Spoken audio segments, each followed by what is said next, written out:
Hello everyone, जय जगन्नाथ, जय हनुमान। आज मुझे जाइए मंदिर मंदिर तापर पूजापूजी सारिकी फेरी आसती आसला घर पिठा सत तरकारी खाई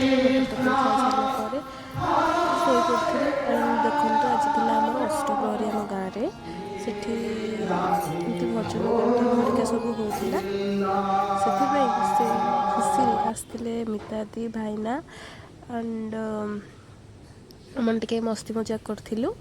तापर देखो आम छुआ ये केमती अनईची लाडुल लाडुल केमती अनईची मो सहित कहीं कथा होना चुपचाप हो शोची सी लिटी ताक धरची मितादी कौन कहते मु ब्लॉग रे आसबिनी मत भल लगुनि लाज लगुच।